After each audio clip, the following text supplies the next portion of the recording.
Šīs svētdienā mēs šodien sākam jaunu sēriju, tieši tā pirms Ziemassvētkiem. Malahijas grāmata, pirmā nodaļa, 1 līdz 5. Pirmā nodaļa, 1 līdz 5 pantiņam. Tauta jautā pravietim un Dievam Jahvim: kā tad tu mūs mīli? Kā tad tu mūs mīli? Malahija, pirmā nodaļa, 1 līdz 5.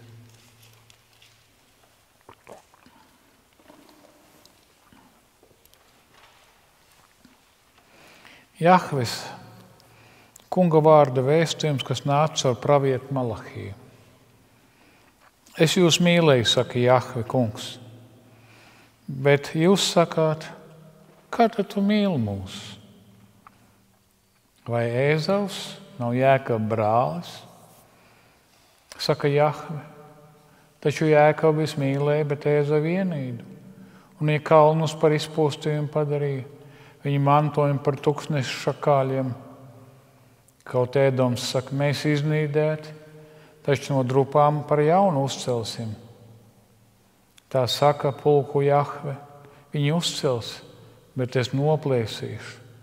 Viņus tāpat par ļaundariem dēvēs par tautu, kas uz mūžiem apkaitinājusi Jahvi. Jūsu pašu acis to pieredzēs. Tad jūs teiksiet: varens ir Jahve pāri Izraēla robežām. Tas ir Dieva vārds. Amen. Visvarenais Dievs Tēvs, mēs Tev pateicamies, ka no cilvēka gribēšanas vai skriešanas, bet no Tavas žēlstības un mīlestības mēs esam glābti. Jā, varbūt arī šeit uz zemes mūsu dzīves gājumā mūs neklājas bieži vien vieglāk nekā cilvēkiem, kas netic. Bet mēs zinām, ka Tu esi mūs pirms pasaules sākuma izredzējis, ka Tu esi mūs izpircis, ka Tu savu dēlu par mūs esi atdevis, lai mēs būtu kopā ar Tevi jau tagad, un mūžībā mēs būsim kopā ar Tevi. Āmen.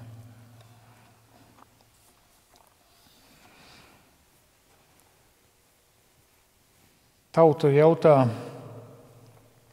Jahvem, tauta jautā pravietim: kā tad Tu esi mūs mīlējis? No 1 līdz 2 pantiņam, pirmajā daļā, Dieva mīlestība Izraēla tiek apšaubīta.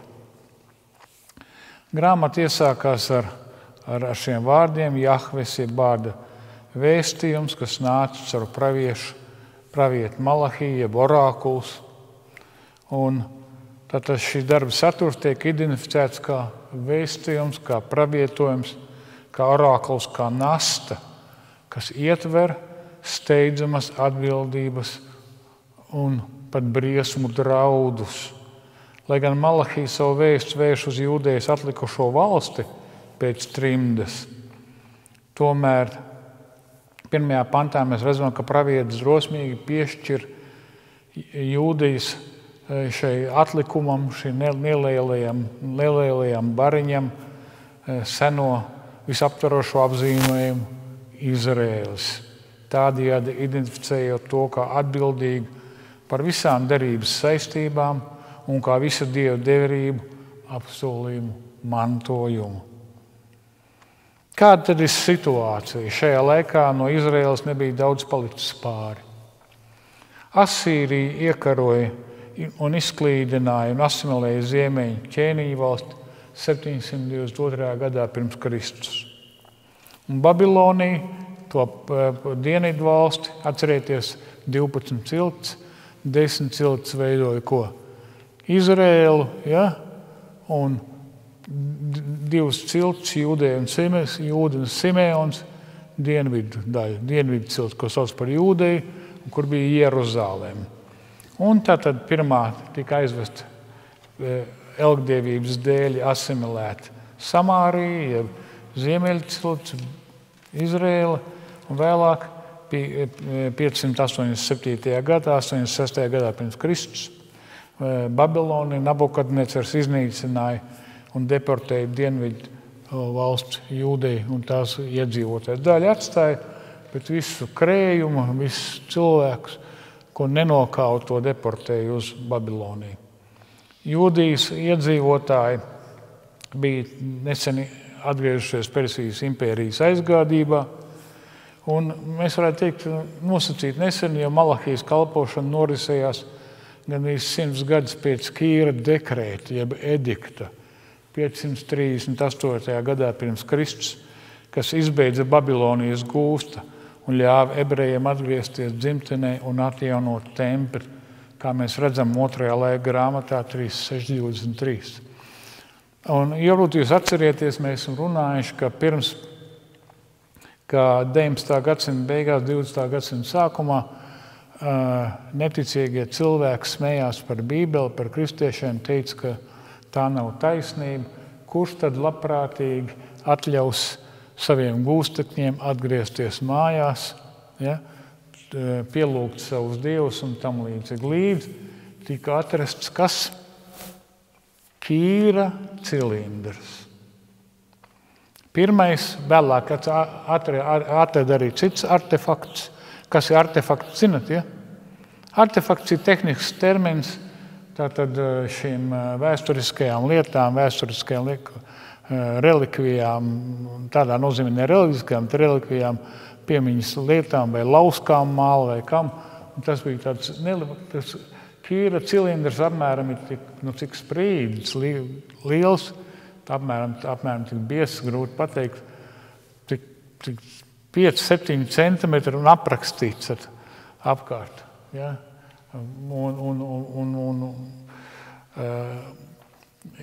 Britu muzejā, kad būsiet, kamēr tur vēl nav viss izlopīts, kamēr Britānija nav pārvērtusies par Londonistānu, nav pārvērsies par Britanistānu, kamēr vēl tas tur ir. Ja, brauciet skatīt, jo drīz tā balva beigsies arī tur. Ja, bet var redzēt to Kīra cilindru. Un tu vispār var redzēt, Britu muzejā var redzēt Bībeles, es jums ieteiktu aizbraukt vēsturiski apstākļu dēļ, kāpēc. Tur var iet caur Britu muzeju un redzēt freskas, var redzēt no Babilonijas atvestos, kādā veidā Bābeles ķēniņi iemūžināja savu uzvaru pār ebrejiem. Un tas ir bareljefos iekšā, un tur ir vesela siena ar bareljefiem, kā Babilonijas ķēniņi aiz deguniem nāsīs, aiz āķiem velk ebreju gūstekņus tam līdzīgi. Un, ja, tur var redzēt Ninīvas, kā saka, tos lielos dzīvniekus, kas pie vārtiem stāvēja. Aizbrauciet vienkārši un jāpavada vairākas dienas tur. Ņemiet ēdienu līdz, vienā reizē pa daudz, nepaņem ēdienu termos, kā saka, pastaigā, paskatās. Tādu kaifu savā dzīvē reti jūs iegūsiet tiem, kam patīk vēsture, protams. Ja, es ceru, ka jūs saindējat tāpat, ka man draugu mācītāji ar futbolu savus kādu laiku atpakaļ. Ja, tad 538. beidzās gūsts, viņi atgriežās. Tos notika apmēram 80 gadus pēc tam, kad Hagai un Caharija mudināja atjaunot templi, solot Dievu svētību, tautu pievienošanos, jūs iesiet plašumā, labklājību, paplašināšanos, šalomu un Dievu godības klātbūtnes atgriešanos. Un Malahijas vīlošajiem laikabiedriem šī pieredzējuma noteikti šķita nežēlīgi izsmiekla izpausme. Pretstatā spožajiem solījumiem skarbajā realitātē bija ekonomisks trūkums, ilgstošs sausums, neraža un mēris. Pēc atgriešanās no trimdas Jūdejai palika gandrīz nenozīmīga teritorija, apmēram 32 līdz 48 km lielumā, kurā dzīvoja iespējams ne vairāk kā 100–150 tūkstoši iedzīvotāji. Jūdijas teritorija administratīvā province Persijas impērijā aptvēra mazāk nekā pusi no senās Jūdejas teritorijas. Bet tas kungs turpina dēvēt šo atlikumu par Izraēlu. Viņi ir jaunais Izraēls un Izraēls apsolījumu mantinieki.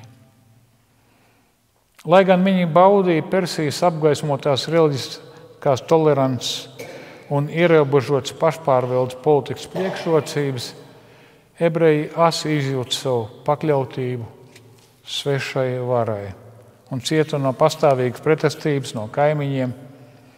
Jūda vairs nebija neatkarīga nācija, un pār to vairs nevaldīja Dāvida nama ķēniņš. Vissliktākais bija tas, ka neskatoties uz Mesijas atnākšanas un Dievu godības klātbūtnes solījumiem praviešos, Izraēla piedzīvoja šo garīgo badu un trūkumu. Un atšķirībā no Bībeles grāmatām, no agrākiem periodiem, Ezra, Nehemija un Estere, jeb pēctrimdas praviešu grāmatas, ir ļoti ievērojami atklāts aprakstot Jūdeju kā tāda, kurai kopumā trūkst brīnumainās Dievu klātbūtnes pierādījumu, kas bija iepriekš. Atšķirībā no Šelomo tempļa, Salamana tempļa un pravietiskā apsolījuma par atjaunoto templi Ecehiela grāmatā 40 līdz 43, faktiskais pēc trimdas templis bija fiziski un garīgi zemākas kvalitātes. Kā norāda Malahija 3. nodaļā, 1. pantā, vissvētākajā vietā šajā 2. templī nebija redzama Dievu godības izpausmes. Lai gan Dievs noteikti bija dzīvs un vesels, jau var tā teikt, kā atklāts, piemēram, ar viņu ievērojamo gādību Esteras grāmatā. Tas bija periods, kurā Dieva ļaudīm bija jādzīvo ticībā, vairāk ticībā, neredzēšanā. Protams, pie vainas arī bija viņi paši, un par to runā arī Malahijas grāmata, kāpēc viņiem nav svētība. Par to mēs vēlāk runāsim, bet viņš, kungs, saka, caur Malahiju, es jūs mīlēju, saka kungs, bet jūs sakāt, kā tad tu mīli mūs? Vai Ēsavs nav Jēkaba brālis, jautā kungs. Taču Jēkabu es mīlēju, bet Ēsavu ienīdu. Vai tad viņi nav brāļi? Bet vienu es mīlēju, vienu ienīdu. Šī vieta ir citāts no 1. Mūzes grāmatas 25. nodaļas, kuru citē ir paskaidrojumi arī Pāvils, kas mums ļoti palīdzēs. 9. nodaļā viņš saka, ne tikai tas vien. Viņš stāsta, kāpēc ne viss Izraēls ir ticīgs, kas pēc miesas Izraēls. Kāpēc jūdi netic Kristumu. Un viņš 10. pantā viņš saka, 9. nodaļā, ne tikai tas vien, arī ar Rebeku tā notika, kad viņa bija grūta no mūsu ciltstēva Īzāka, pirms dēli bija dzīvojuši, pirms darījuši labu vai ļaunu, tādēļ vien, lai Dieva nodoms piepildītos pēc viņa paša izvēles, nevis pēc darbiem, bet pateicoties tam, kas aicinājis, Rebekai tika sacīts, vecākais kalpos jaunākajam. Kā ir rakstīts, Jēkabu es mīlēju, bet Ēsavu ienīdu. Ko nu teiksim? Vai Dievs ir netaisns? Nē, taču, jo Mūzum viņš saka, es apžēlošos par to, par ko es apžēlošos. Un kam gribu līdzi just, tam jutīšu līdzi. Tiešām ne no cilvēka gribēšanas vai skriešanas, viss nāk no Dieva, kas apžēlojas. Un Pāvils šeit runā par naidu un mīlestību izredzēšanas kontekstā. Taču iepauzīsim uz mirkli. Vai pēc grēkā krišanas visa cilvēce, visi pasaules cilvēki, visā pasaules vēsturē nav grēkojuši, un vai visiem cilvēkiem netrūks dievišķās godības? Pareizi. Jautājums tas ir. Vai tad visi nav grēkojuši? Vai tad visiem netrūkst? Un vai visi kādām pēcnātēji nav egoistiski dievu ienaidnieki, ieskaitot mūsu? Vai tad ne? Tad jau pēc automātiskā dieva atbilde vajadzētu būt, ka Dievs ienīst visus. Un tad, ja viņš ienīst savus ienaidniekus, kas viņam uzspļauj, tā ir normāla, taisnīga reakcija, pareizi. Dieva sots ir taisnīgs sots, tā ir taisnība. Bet tad, kad Dievs izredz tevi parasti par spīti tavai gribēšanai, tevi izredz un sāk tevi vilkt pie sevis, Kas tas ir? Tā ir Dieva mīlestība, tā ir Dieva žēlastība. Un kas ir žēlastība? Kam žēlastība pretī? Nepelnīta. Žēlastība nepelnīta. Kāpēc nepelnīta? Bet kādam taču jāsamaksā. Kas samaksāja? Dieva dēls. Samaksāja Kristus. Brāļi un māsas, Rietuma Eiropas cilvēki, kas ir uzauguši rietumu kultūrā, kristīgajā, semikristīgajā. Un tie, kas netic, saka, es nevaru ticēt tādam, kas nemīl visus automātiski. Dievam jāmīl visus automātiski. Nav svarīgi, viņš spļauj Dievam ģīmī vai nespļauj. Ja? Ko austrumu cilvēki, kas nav uzauguši kristīgajā pasaulē, ko viņi saka? Es nevaru ticēt Dievam, kas nav taisnīgs. Saprotiet? Kā var ticēt Dievam, kas nav taisnīgs? Kā var ticēt Dievam, kas piedod? Jūs redzat? Kāda atšķirība? Jūs gribat teikt, ka mūsu kultūra ir labāka par viņu kultūru? Tātad, kad Dievs ir dusmīgs un kad soda, viņš ir taisnīgs. Mēs saņemam, ko esam pelnījuši. Bet tad, kad viņš mūs izredz, kad viņš mūs uzrunā, lai kā arī mums bieži vien neklātos dzīvē, kad tētis mūs izredz, kad mēs kļūstam par bērniem, kas tas ir? Tā ir Dieva mīlestība. Tā ir nepelnīta mīlestība. Tā ir Dieva žēlastība. Un tas ir tas centrālais, ko Pāvils citē, ne jau cilvēku skriešanas, bet no Dieva mīlestības. Un jau Pāvils iepriekš saka, es labprāt pats nomirtu savu brāļu vietā. Es pats labprāt atdotu sevi.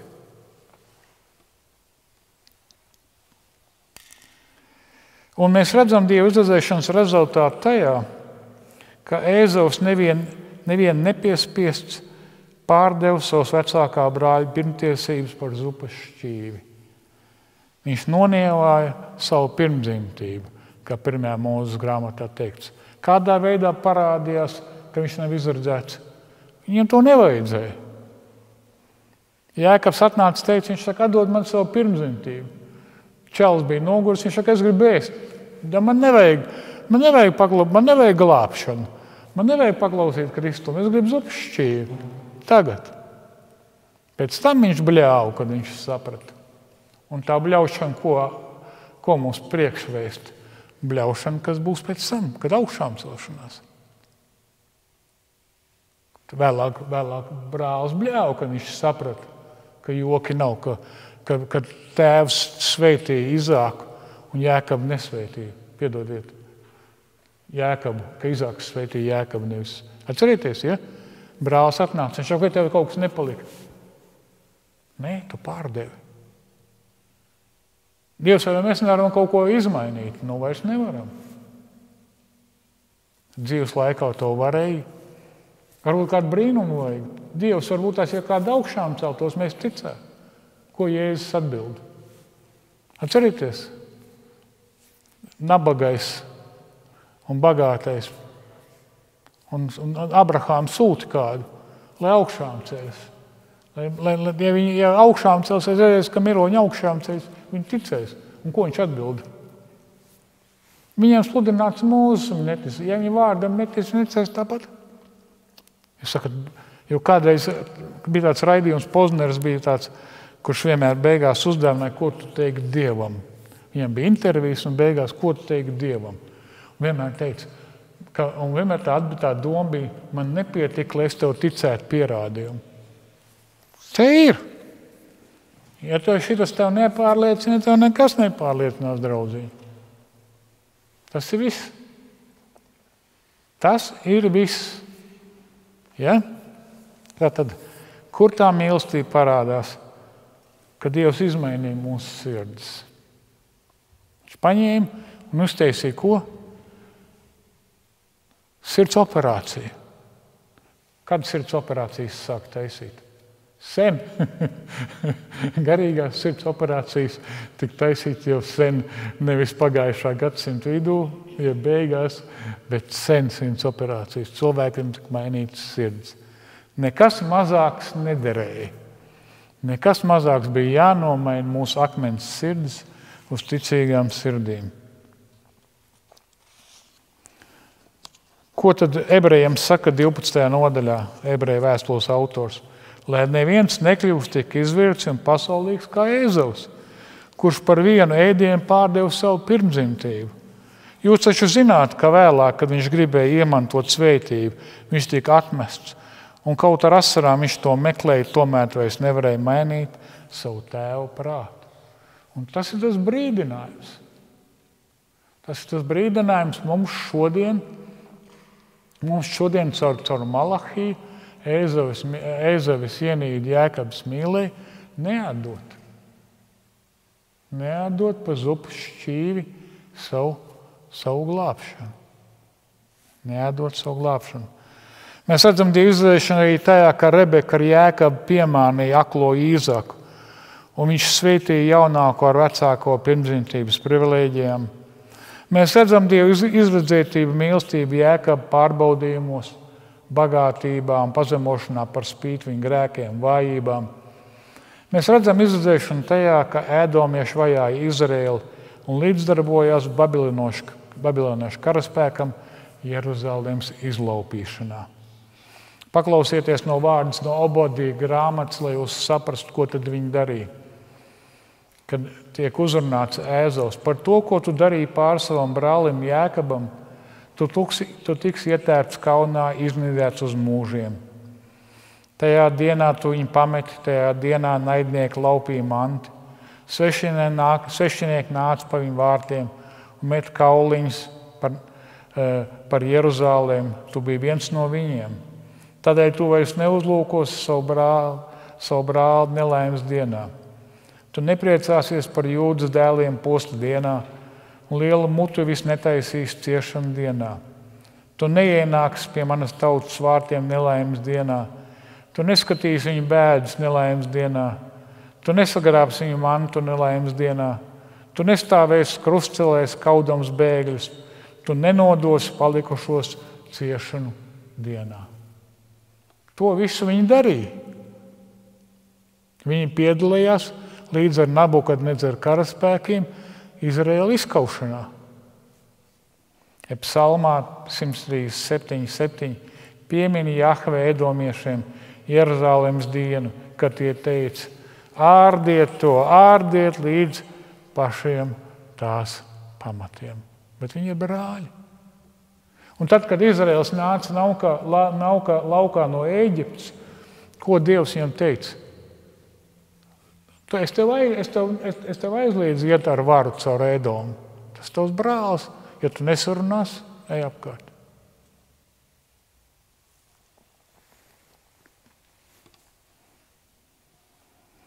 Un viņa kalnus par izpostījumu padarīja, viņa mantojumu par tūkstnešu šakāļiem. Kaut Ēdoms saka, ka mēs iznīdētu, taču no drupām par jaunu uzcelsim. Tā saka pulku Jahve, viņi uzcels, bet es noplēsīšu. Viņus tāpat par ļaundariem dēvēs par tautu, kas uz mūžiem apkaitinājis Jahvi, jeb kungu.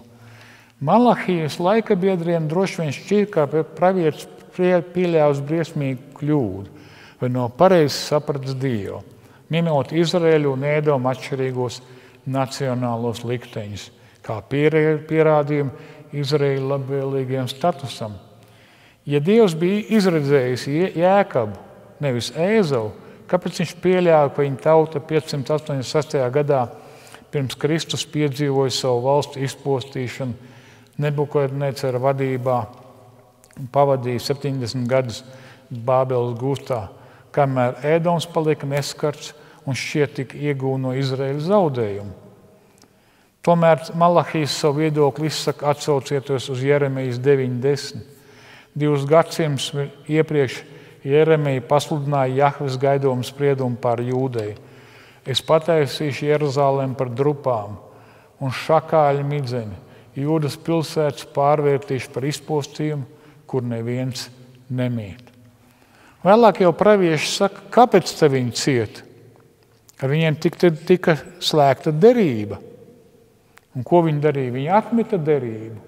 kam daudz dots, no tā daudz atprasīs. 7kārtīgi, ja? Kāpēc atklāsmes grāmatā 7 zīmogi, 7 tauras?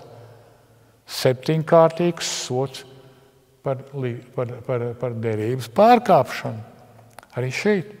Un tagad piemēroju šos pašus draudus Ēdomam, Malahija skaidri norāda, jeb kungs norāda caur Malahiju, kā tāpat kā Jūdei ar Ēdoms neizbēgs no Dieva sprieduma. 5. pantā mēs lasām, ka Dieva mīlestību Izraels pieredzēs un atzīs. Jūsu pašu acis to pieredzēs. Tad jūs teiksiet, varens ir Jahve, kungs pār Izraēla robežām. Dieva sprieduma un Ēdoma galīgās izredzēšanas orākula norisinājās jau Malahijas laikā. Ēdomas sabrukums sākās ar pēdējā Babilonijas ķēniņa Nabudīnusa militārajām kampaņām. Pēc tam klejotāji arābu cilts, jeb nabatieši, padzina Ēdomu no viņa senču zemes.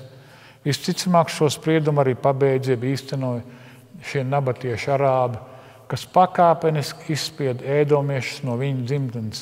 Laikā apmēram no 550.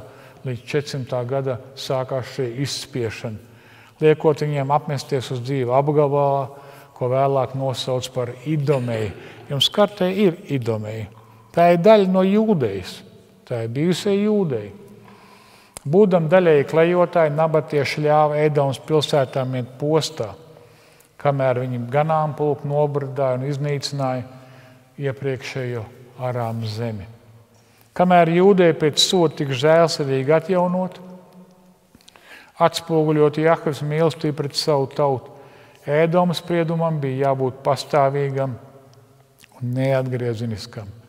Joprojām pastāvēs atsevišķi ēdomieši, kā mēs redzam Marka evaņģēlijā, kad Jēzus aizgāja ar saviem mācekļiem pie jūras 3. nodaļā, un liels ļaužu pulks no Galilejas gāja viņam līdzi. Tāpat arī no Jūdejas, no Jeruzālēmas, no Idomējas un Aizjordānas, no Tīras un Sidonas apkaimes daudz ļaužu dzirdējuši, ko viņš dara, un nāca pie viņa. Tātad šie ēdomieši daļa tiek izspiest un pārvācās uz rajonu, kas agrāk bija daļa no Jūdejas. Ja? Turpmākā vēstule vēl vairāk parāda Dieva žēlstību. Amosa grāmatā 9, 11 līdz 12 mēs lasām, kur ir apsolījums par to, ka Dievs apsolīja atjaunot Dāvida namu. 9. nodaļā esam todienas uzsliež Dāvida būdu, Sukha, jeb Sukha, kas sakrtus, sakopš tās zarus, kas nogāsts, saslieš un atkal uzcelš kā senās sienas, kā senās dienās, tādēļ, lai iemantot Ēdoma atlikumu, un visas tautas, pār kurām ir saukts mans vārds, saka Jahve, kas visu to izdarīs. Pārvieto ēdomieši dzīvoja Idomējā reģionā, senā Izraēļa robežās. Ēdomiešu ģeogrāfiskā pārvietošanās uz Izraēlas senajām robežām paredzēja turpmāku garīgu iekļaušanu. Atzīstot evaņģēļa aicinājumu gan ebreju, gan pagānu kristiešiem, Jēkabs citēja Amosu, lai aprakstītu Dieva bezgalīgo žēlstību, kas sniegta cilvēkiem no visām tautām apustuļu darbos. Atcerieties, notiek Jeruzālēmas kongress, ja, jeb sanāksme, kur Pāvils nāk Pēters nāk ar ļaudīm, kur viņš ir tātad gājis pagānu namā, nu, ne tikai gājis, bet arī ēdis, kur svētais gars ir atgriezis viņus, ja? Un Pēters nāk un stāsta, kā tad es varēju liekt viņus kristīt, ja svētais gars viņus atgriez. Un tad cēlās Pēters, kad visi bija apklusuši, Jēkabs sacīja, brāļi, uzklausiet mani, apustuļi 15.13. Sīmanis nu pat izklāstīja, kā Dievs iesākumā uzlūkojas pagāns, lai sapulcētu no viņu vidus tautu savam vārdam. Ar to saskan praviešu vārdi, kā ir rakstīts. Pēc tam es atgriezīšos un atkal uzcelšu Dāvida sabrukušo namu. To, kas bija drupās, es atkal uzcelšu un atjaunošu. lai atlikušie ļaudis dzīvotos pēc kunga, un arī visas tautas, pār kurām ir piesaukts mans vārds. Tā saka kungs, darīdams to zinām no mūžības. Neviens nav pelnījis Dieva mīlestību, Dieva žēlstību. Visi pelnījuši viņa tiesu, bet evaņģēlijs sola atjaunošanu tiem, kas atrod patvērumu nevis neieņemojos senču dzimtenes cietokšņos, bet gan Dieva unikāli mīļotajā dēlā Kristū. Un Pāvils saka Romiešu vēstulē, ne jau tas ir jūts, kas ārēji ir tāds, nedz arī apgreizīšana, kas ārēji pie miesas, bet jūts ir tas, kas tāds ir iekšēji, kam sirds ir apgraizīta pēc gara un nevis pēc burta, un tādam uzslava ne no cilvēkiem, bet no Dieva. Šaubas par Dieva mīlestību grūtību laikā bieži vien pastiprina ticīgā ciešanas. Tās paliek nepanesamas vairāk. Bet Dievs ir parādījis mīlestību, kas ir lielāks par Ēdomas tiesu. Dēls nesa savu tēva dusmas par mūsu ļaunprātību, par mūsu egoismu, lai mēs varētu piedalīties Kristus mantojumā un tēva mīlestībā pret savu dēlu. Tad, kad jums ir grūti, tad, kad jums sāp, tad, kad jūs nespējat panest, tad, kad jūs nesaprotat, kas notiek, tad, kad pasaule ir apgriezusies otrādi, ir viena lieta, ko jūs varat paļauties vienmēr. Kristus ir par jums nomiris, un Dievs jūs mīl. Un jūs varēsiet sākt atkal normāli dzīvot, kā Dievs to gribējis, tikai no šīs patiesības. Jums ir jābūt nodzītiem līdz zemē, līdz ar plintus, kā saka, zem plintus, lai jūs sākt ko, un es sākt ko, paļauties vienīgi uz Kristu. Kā Pāvils saka, mēs staigājam ticībā no ticības taisnais dzīvos. Dzīvot ticībā nozīmē, ka tev tiek atņemts viss. I mean it. Visus, ko to paļāvies, tev tiek atņemts. Tā ir vienam mazāk, vienam vairāk. Brāļi, mēs nelienam Dievu pedagoģijā. Es jau gribētu, ka mani pārbaudītu ar bagātību. Un jūs jau arī. Pareizi. Bet es tagad to saku, kamēr jūs dzirdat to, ja tad, kad būs grūti, lai jūs mums... Ja? Bet krustā parādās, kas šī mīlestība. Šī mīlestība, kas iet caur gadu tūkstošiem. Pirms pasaule tika radīta, viņš tevi izredzēja. Mama tev nepazina, viņš tev pazina. Mama vai teica, kādreiz bija nogurs piecelties naktī pie tevis, vai tu biji apmetis savam tētim vai mammai, ka tu bļāvi vai raudāji vai slimoji brīžam. Viņam ne. Tā nu starp mums ticība attaisnotiem un Dievu ir iestājies miers caur mūsu kungu Jēzu Kristu. Mums ir miers. Jūs atcerieties, jums ir miers ar Dievu. Dievs nav dusmīgs uz jums. Caur viņu Kristu ticībā mēs esam mantojuši ceļu šo žēlstību, kurā mēs stāvam un lepojamies par cerību un dievišķo godību. Mēs esam lepni par viņa doto godību. Bet ne par to vien mēs lepojamies. Par ciešanās mēs lepojamies. Kāpēc? Mēs zinām, ka ciešanas rada izturību. Izturību, uzticību Dievam, uzticību Dievam, cerību, bet cerību nekad nepamet kaunā. Kāpēc? Jo Dieva mīlestība caur svēto garu, kas mums dots, ir ieliet mūsu sirdīs, lai mēs varētu piedzīvot. Lai lasot vārdu, mēs teiktu, jā, tu par mani esi nomiris. tu par mani esi nomirs. Ja kādam Francisks sāk runāt šajā pasaulē, es neesmu vajadzīgs, tad vienam es esmu vajadzīgs. Tev, kungs. Un paredzētajā laikā Kristus, kad vēl bijām nespēcīgi, nomira par mums bezdievīgajiem. Diez vai kāds mirt par taisno, drīzāk par to, kas labs. Kāds apņemtos varbūt mirt. Bet Dievs savu mīlestību mums parāda ar to, ka Kristus par mums miris, kad mēs vēl bijām grēcinieki. Jo vairāk tad, kad esam attaisnoti viņa asinīs, mēs tiksim caur viņu izglābt no viņa dusmām. Ja būdam Dievu ienaidnieki guvām izlīgumu ar Dievu viņa dēla nāvē, cik daudz vairāk būdam izlīguši, tiksim izglābt viņa dzīvībā. Un ne tikai par to. Lepojamies Dievā caur mūsu kungu Jēzu Kristu, kurā tagad stāvam un esam saņēmuši izlīgumu. Jūs esat saņēmuši izlīgumu. Dievam ir miers ar jums. Kāpēc? Jo Dievs ir mīlējis jūs. Un viņš pret katru no jums ir samainījis savu dēlu. Pret katru individuāli. Amen.